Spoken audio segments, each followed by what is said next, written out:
prayer from Woman of God and Mr. Chairman of Amber Coin. Thanks for the statistics that you've put out there. Now, I want to talk about a series of issues as we fight to defend our homeland and to expel La République du Cameroon. It is important for leadership to constantly brief the Ambazonian people on where we are and what we need to do. I know sometimes we watch a liberation struggle like a movie. It is sporadic. It's almost like dotted. There are actions here and there. There are diplomatic utterances here and there. How do those things translate into your freedom? It is critical, as I always tell commanders, when you undertake a military action, the role of leadership is to translate the outcome of that action into political capital that fosters our independence outcome. And so this is the role of leadership, which functions like an architect in the construction of buildings. It is very critical that our people understand that we have reached a level in our struggle which is almost irreversible. And by this, I mean, it is very difficult or nearly impossible for the status quo that existed or the state of affairs that existed to be restored. That means it is nearly impossible to restore the state of Cameroon with Ambazonia as a politically governing entity within Cameroon. It's impossible. So what we need to do at this particular moment is to think seriously on a couple of options. And I will highlight one. One option which is being peddled constantly is that being peddled by the international system and the enablers in our country. What they are telling us is, now we understand through your effort that there is a problem, and we understand through your sacrifices that Cameroon as designed in 1961 can no longer exist. But we think the best option for you is to reintegrate yourself within Cameroon. That is an external approach being pushed down to us. And Cameroon has basically argued that the design made in 1961 is what is going to exist and there will be no alteration. The second option that we Ambazonians are arguing is that you cannot restore Cameroon as it was before. And for Cameroon to even survive as a state, it needs to get out of Ambazonia. But how does Cameroon get out of Ambazonia? It's the strategic wisdom behind a strategy of liberation. How does our pressure in terms of defense help us to achieve independence? Now, this is very crucial, what I'm about to say here. This is very crucial. And I said this before, one of the things Cameroon took away from us was our identity, our ability to organize. It took away the land. If you look at Biafra, Cameroon took away, Nigeria took away the land, but it didn't take away Biafran identity. Everywhere there is a Biafran, there is Biafra. But everywhere you find an Ambazonia, there might be Ambazonia in their home, but they are Cameroonian in their mindset, in their gatherings, and some of the things they do. There are critical foundations for independence, critical foundations. Apart from having your flag, having your anthem, which are symbols of nationalism and symbols of difference. There are critical things we need to begin to do to show that we are independent. And that's why I thank the AGOVC and our forces on the ground for having started to build these alternative institutions. Because this is a tragedy. What if you completely killed all Cameroon forces on the ground, but you fail to erect alternative indigenous Ambazonian institutions that our people can believe in? Where do you think our people will turn if they need electricity? Where do you think they will turn if they need policing, they need security? Where do you think they will turn if they need water? Where do you think they will want to go to school? That is why the struggle for independence is not simply to dismantle an existing political, economic, and social system that has kept you under occupation, but is the ingenuity to be able to show how you can create alternative systems that your people can rely on. And that's why when we talk about stabilization and consolidation, it's critical, it's deep, extremely deep. And I would like Ambazonians to take note. We basically control Momo, and we have a lot of influence in Lebialem. Our forces move. Today they are playing a competition. I was watching them on video. There are football matches going on. We have thousands of students in community schools. When we say Cameroon is defeated, it's real. The only reason we are still having these trouble, whether you are still fighting or not, is because we haven't modeled alternative institutions that our people can rely on. And as I addressed soldiers yesterday, they need to organize themselves on the ground and take control and begin to create these little institutions that our people can depend on, begin to carry out activities that show the people that they are the new bosses in town. If you fight for independence and you still rely on the educational system of the occupier, you are still as dependent as you were before you started the resistance. If your taxation system is still being imposed by the occupier, how independent are you? If you have nothing to show for as an institution you control, you are still dependent on electricity supply, water supply, policing and security from the enemy.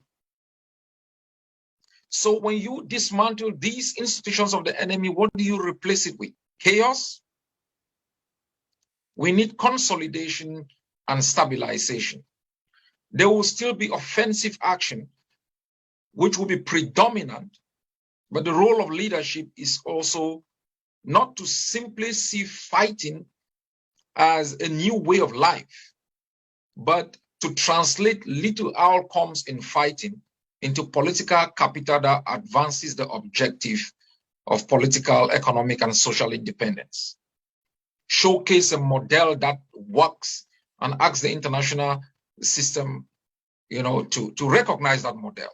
Showcase an educational system that is more compelling, a curriculum of education that makes students an asset. And that curriculum becomes a pride not only of your own nation, but the occupier itself. So it is critical for us, as we fight, as we attend these meetings, we should have a broader mindset on the notion of independence. And I invite all of you to remain committed as we push through this last phase of our resistance. And this last phase is even more critical than the first three phases. Why? Because you are not simply trying only to dismantle existing institutions, you are trying also to build alternatives.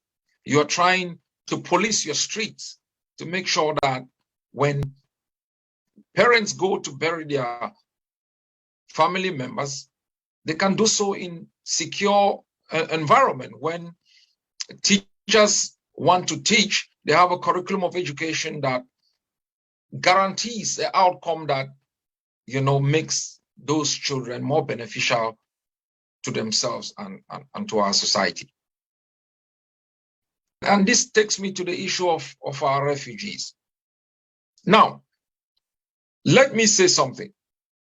Throughout history, refugees have been exploited, either by human rights advocates, human rights institutions, political leaders, democracy advocates, and even opposition parties within the countries that these refugees have been running away from. In a refugee conundrum, there is the push and the pull factor. The push factor is the condition under which the future refugee lived under and could not survive. The pull factor is the destination. What makes a refugee choose a particular country? Is it proximity, simply an aspect of geography? Or is it where the family members, is it where they have the likelihood of being accepted as refugees? Are there other considerations that are in the mindset of refugees? Are there security consideration? For example, in Europe, you have what you call the third party, the third country rule system, which is designed under the Dublin Convention. Wherever you land first, that's where you have to seek asylum. But I successfully argued in many circumstances that an Ambazonian who lands in France does not have the obligation to seek asylum in France, because France is almost like La République. And some of these asylees have been accepted, you know, to jump jurisdiction and move into other ones. So there is always the tendency to exploit refugees for political advantages, for human rights advocacy, for all sorts of stuff, to show that there is a conflict. So we put the refugees as poster people. Some have even argued that you should not release prisoners, because if prisoners are released, it means the struggle is over. Outdated, mundane, and selfish. I have believed very sincerely that the refugees who are in Biafra land today and across in Nigeria are not in security. The basis of asylum application is the threat or the fear of one that makes you to escape your country. And if that threat follows you into another country, one of the 4 pillars of the UNHCR is the concept of resettlement. All Ambazonian refugees in Biafra and in Nigeria are not safe. They have to be resettled. And I have assigned Mr. Akoson Raymond as the head of the Human Rights and Humanitarian Services of the AGOVC to work on a strategy on how we can get all of these refugees out of this insecurity. It is possible because the data speaks for itself. As I said, last year alone, more than 6,300 DRC citizens were resettled. Eritreans are still being resettled. How many years after independence? Syrians are being resettled. And what about vulnerable women and children? You know, I mean, living in squalor, under the threat, the constant threat of deportation because Cameroon seeks to convince Nigeria that by allowing these refugees in there, it gives us a bad image. As I said last time, I sent an audio to the governor of Cross River. That was about 8 months ago. I still have that audio. When they held a meeting and said Cameroon was now safe and these refugees should go back. And I reminded him, listen, we are one people. We have You know, Ijagam people in Ambazonia, Ijagam in Biafra land. And when you say Cameroon is safe, you're talking about another country, because Cameroon may be safe, Ambazonia is not. And I appeal to him to reconsider and to know that history is going to hold him responsible for having sent back people into situations where they are killed. So we need to work extremely very hard. And I am happy with the preliminary report that Mr. Akosong has presented. We will work extremely very hard to make sure that our refugees are resettled. And that goes without saying that we are still grateful for all the Ambazonians who have been supporting them and making sure that they can improve on their lives in Biafra. So let Ambazonians know that we don't need victims to showcase a compelling reason why we fight for independence. But secondly, our refugees must reject, the tag of victimhood. They must reject it. I was watching a speech made by the OGC when she visited a refugee camp. That's a long time ago. What I said then is the same thing I said a few days ago. Refugees are heroes. Former Secretary of State of the United States, Madeleine Albright, was a refugee from the Czech Republic. The former secretary under Nixon in 1972, Henry Kissinger, was a refugee from Germany. One of the greatest mathematicians in the world was a refugee from Nigeria. Refugees are assets. They are pace setters. They are game changers. Yes, countries have put refugees under difficult circumstances. Refuse it, reject it. You are heroes of causes that have altered the lives of millions of people. And the millions of refugees who have changed, the way that things work in the world. And I want you to see yourself as freedom fighters, as those who have escaped their homeland to make sure that they can find opportunities to make that homeland a better place. The refugees who left refugee camps from Uganda to liberate Rwanda from the scourge of ethnic cleansing of the Habyarimana government. Those who crossed borders, left refugee camps and went to Kosovo. I know it's difficult in refugee camps. As I said, I've been in one. Mental trauma. But it's the mindset that you have that will either make or mar your life as a refugee and alter or keep the situation the same in the country that you fled from. So our policy to resettle our refugees is to ensure that wherever they are not perpetual victims or liabilities, but that they can be an asset to themselves, their families, and our country. The same issue goes to our prisoners of war. Prisoners are a symbol of why people fight. And one of the things that the Maryland cartel did was to attack the foundation of our resistance. When you attack prisoners, when you criminalize prisoners, those who are still fighting and who might become prisoners tomorrow begin to question why they fight.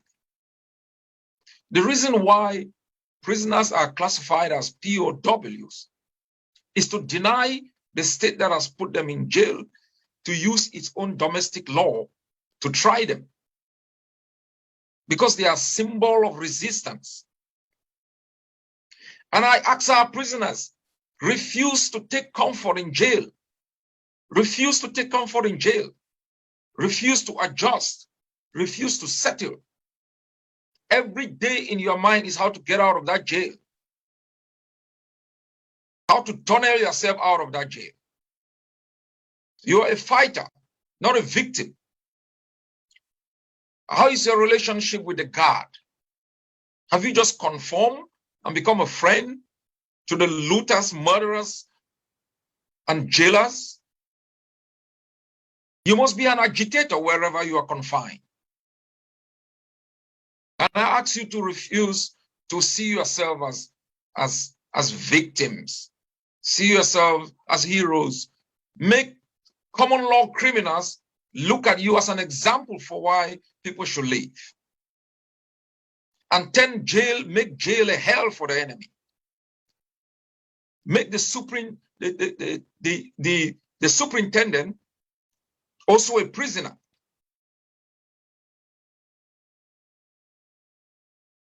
All of these conditions are hard. Being in jail takes away your liberty, your judgment, and everything. But to go to jail for 8 million people is glorifying. And we appreciate your sacrifice. And that's why we still continue to fight. So you must make jail a place of resistance, a place of nationalism, not a place to quarrel over partisan logic, over food, over money, not a place to sit and exploit fighters on the ground. It's a place to sit and to be able to encourage those still fighting. The next issue I would like to talk about is our alliance with Biafra. As Tapang wrote today, if you were given a choice between Nigeria, Equatorial Guinea, and Cameroon and Biafra, which will you make as a friend? That was an important rhetorical question.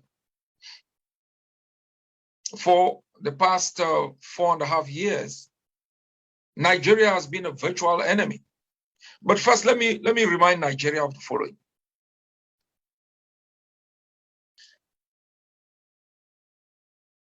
There are members in the Nigerian Senate, we are aware. There are members of the Buhari government, we are aware. They are sponsoring Boko Haram. There are governors that are sponsoring Boko Haram. The president of Nigeria has been informed of these persons, but he has refused to take action. Why? Because the strategy is to turn Nigeria into an Islamic republic. That's the strategy. And that's what has given rise to the new phase of the Biafran resistance, where Fulani headsmen can simply take over in the same way the Bulu Republic has taken over Victoria, has taken over Boya, is taking over our land across different places using its buying power. That's why the Biafrans have risen, because they have used Boko Haram and the Fulanis to basically take over Nigeria. We won a case in the Nigerian High Court. Nigeria refused to enforce that judgment. Instead, what did Nigeria do? It set up aspiring with Cameroon to arrest refugees, rendition them to Cameroon. The same man who oversaw the kidnapping and rendition of Siseko is the same man who oversaw the kidnapping and rendition of Mazi Nnamdi Kanu. The man from Borno State, a state that has been taken over by Boko Haram, and he cannot even go to his own village. Nigeria is bankrupt, more bankrupt than Cameroon. It cannot survive. And that's why you see they are doing this public relations campaign, a conference of the deaf, to threaten Ambazonia. Ambazonia, no one can threaten us anymore. And let me remind Nigeria and Cameroon, we are an independent state. We have never declared war on anyone. We've never attacked anyone. And we have a right as an independent state to seek and to enter into alliances that fosters our political, economic, and social aspirations, as well as Nigeria has its right to enter into an alliance with Cameroon and with Boko Haram. It's up to them. I know our people are confused. Is this alliance beneficial? It is. It is the only beneficial thing that has helped Ambazonia, even before we entered into it. It is the only foundation of our existence. And make no mistake, we shall never and should never be seen as traitors to any people. So I want to assure every Ambazonian that this alliance is strong. This alliance is beneficial for Ambazonia. However Biafra makes of it, it is up to Biafra. We don't prescribe to Biafra what they have to do. Take note. Tomorrow, La République will be gone. It's not then that you start to scramble for friends. The logic of our liberation diplomacy now is not simply to showcase the reason why we need to be independent. It's not simply to showcase why Cameroon is bad. It's beginning to build the friends of tomorrow, the economic partners of tomorrow, the giants of direct investment of tomorrow, the countries where we'll have cultural exchanges. America is not simply that powerful because of its economy. It's because it has a marketable culture. Do you know what it would mean for our people in Manu if they could open a big market across into Biafra where millions of tons of their arrow are sold? Do you know what it would mean to us if you would be able to reap the benefit of the direct investment of millions of Biafrans in our territory? Do you think the Yorubas will invest? Do you think the Fulanis in the north will not think about Niger? Or are you expecting the investment from Cameroon? Everything that Ethiopia did after Eritrea became independent was to make sure it cuts off investment. Everything that Sudan did was to fuel conflict in South Sudan. We're going to be your partners tomorrow. We're going to be the only neighbor that stood with you, that thought of you, that gave the basis for your existence. Nigeria, Cameroon, Equatorial Guinea. The foundation of the alliances we build today will be critical after independence. And I know this. Sako did not get up one morning and say, I'm going to hold an international press conference to condemn this alliance.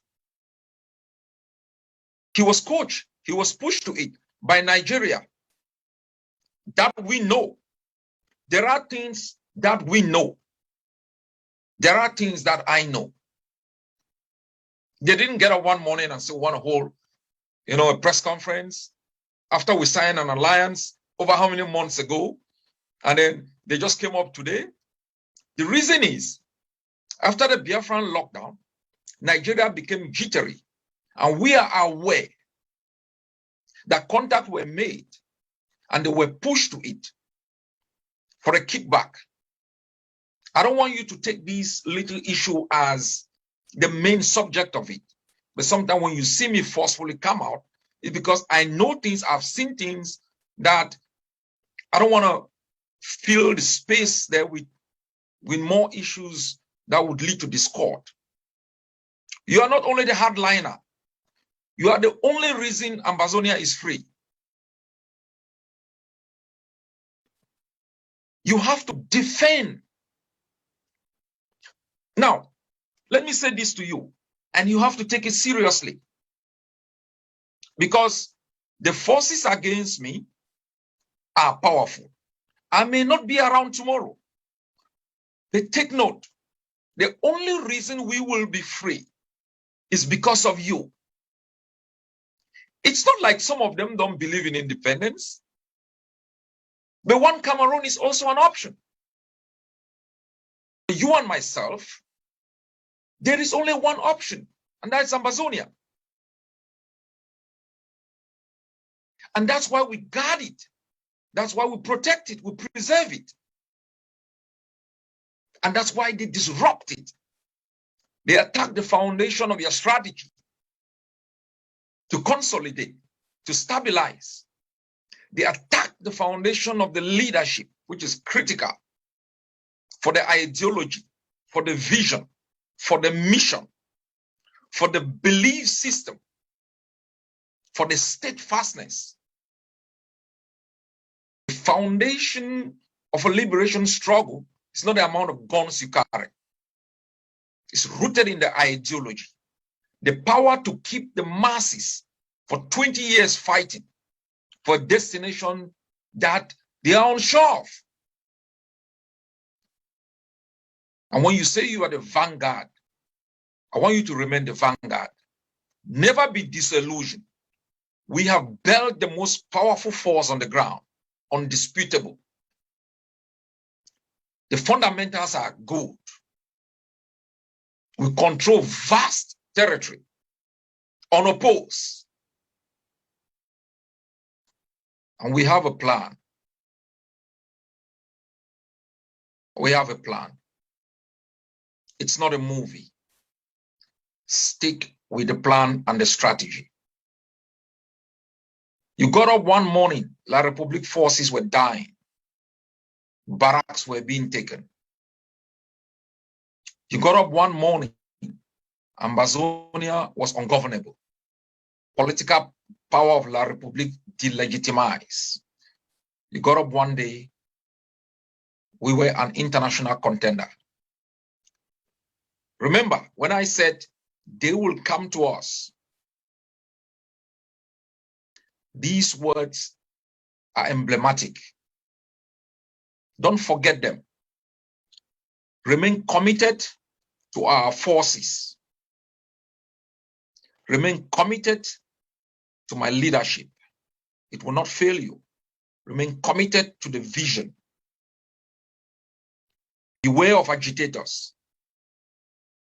And when I mean commitment, every month we will raise money until the last forces of Cameroon are out.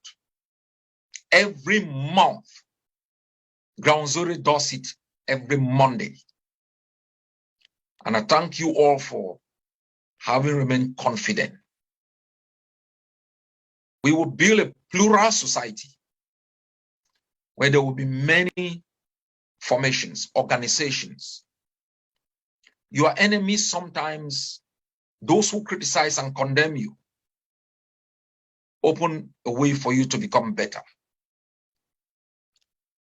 So don't mind about criticism and condemnation. You have a leadership that is incorruptible, politically, financially, that is steadfast, unwavering, and that has a plan, comprehensive plan. On the 1st of October, you will celebrate your Independence Day. I want you to take pride in your Independence Day. Remember the theme, project power, fly your flag, sing your anthem. You are free. Your job is to defend that freedom. Make sure your family, your friends know that you come from Ambazonia, and make sure they also know you fought for it. Thank you very much.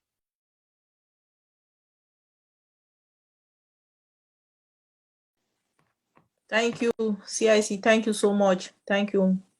Thank you for everything that you have been doing. You put your life on hold and you are fighting. You are a soldier. Thank you so much. And we are very, very lucky to have you as our leader for your encouragement and everything that you are doing to motivate us.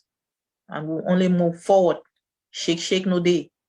We are still waiting on the day that you give that hard note speech in pidgin. That's when you know. Thank you so much.